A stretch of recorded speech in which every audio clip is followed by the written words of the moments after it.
लाडक्या बहिणींना बस प्रवासात थेट 50% सूट, व्यवसाय करण्यासाठी 5 लाखांपर्यंतचं बिनव्याजी कर्ज आणि मुंबईकरांसाठी 20 ते 35 लाख हक्काची घरं. मुंबई महानगरपालिका निवडणुकीच्या तोंडावर महायुतीने मुंबईकरांवर घोषणांचा अक्षरशः पाऊस पाडलाय. पाणीपट्टी वाढीला 5 वर्षासाठी स्थगिती, धारावीकरांना 350 स्क्वेअर फुटांची घरं देण्याचं वचनही यात देण्यात आलंय. मुंबईची सत्ता काबीज करण्यासाठी भाजपने आणि शिवसेनेनं नेमकं काय आपल्या पोतडीतून बाहेर काढलंय, हा वचननामा मुंबईकरांच्या आयुष्यात कसा बदल घडवणार जाणून घेऊयात या बातमीच्या माध्यमातून. नमस्कार, मी श्रुती आणि तुम्ही पाहतात थोडक्यात. मुंबई महानगरपालिकेच्या आगामी 2026च्या निवडणुकीसाठी महायुतीचा बहुचर्चित वचननामा नुकताच जाहीर झालाय. मुख्यमंत्री देवेंद्र फडणवीस आणि उपमुख्यमंत्री एकनाथ शिंदे यांच्या उपस्थितीत हा मेगा मॅनिफेस्टो जनतेसमोर ठेवण्यात आला असून यात मुंबईकरांच्या जिव्हाळ्याच्या प्रत्येक विषयाला हात घालण्यात आलाय. सुमारे 2 लाख नागरिकांच्या सूचनांचा विचार करून तयार करण्यात आलेल्या या वचननाम्यात सर्वात मोठी घोषणा ही घरांबाबत आहे. मुंबईला झोपडपट्टी मुक्त करण्याचं स्वप्न पूर्ण करण्यासाठी महायुतीने कंबर कसली असून येत्या काळात मुंबईत 20 ते 35 लाख घरांची निर्मिती केली जाणार आहे. विशेष म्हणजे धारावी पुनर्वसन प्रकल्पात तिथल्या रहिवाशांना 350 स्क्वेअर फुटापर्यंतची घरं खुद्द धारावीतच मिळणार आहे, अशी ग्वाही या नेत्यांनी दिली आहे. एवढंच नाही तर सफाई कर्मचाऱ्यांना हक्काची घरं देण्याचा महत्त्वपूर्ण निर्णय सुद्धा या वचननाम्यात समाविष्ट आहे. महिला मतदारांना आकर्षित करण्यासाठी महायुतीने पुन्हा एकदा लाडकी बहीण कार्ड खेळलंय.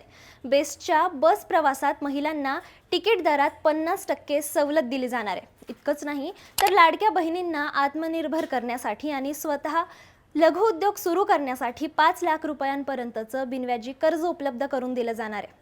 महागाईने त्रस्त असलेल्या मुंबईकरांना दिलासा देण्यासाठी पुढील 5 वर्षापर्यंत पाणीपट्टीत कोणतीही वाढ केली जाणार नाहीये, असं स्पष्ट आश्वासन देण्यात आलंय. पाण्याचा प्रश्न कायमस्वरूपी सोडवण्यासाठी गारगाई, पिंजाळ आणि दमनगंगा हे प्रकल्प युद्ध पातळीवर पूर्ण केले जातील, जेणेकरून मुंबईकरांना पुरेसा पाणी पुरवठा होईल. मुंबईच्या पायाभूत सुविधा आणि सांस्कृतिक वारसाचाही यात गांभीर्याने विचार करण्यात आलाय. बाळासाहेब ठाकरे यांच्या नावाने भव्य वैद्यकीय विद्यापीठ उभारणे, मुंबई महानगरपालिकेत स्वतंत्र मराठी भाषा विभागाची स्थापना करणे आणि मराठी तरुणांसाठी बाळासाहेब ठाकरे जन्मशताब्दी निमित्त विशेष कार्यक्रम राबवणे या गोष्टींवर भर देण्यात आलाय. दुसरीकडे मुंबईच्या सुरक्षेच्या दृष्टीने एक वादग्रस्त आणि मोठा मुद्दाही यात मांडण्यात आलाय, तो म्हणजे मुंबईला रोहिंग्या आणि बांगलादेशी घुसखोरांपासून मुक्त करणं.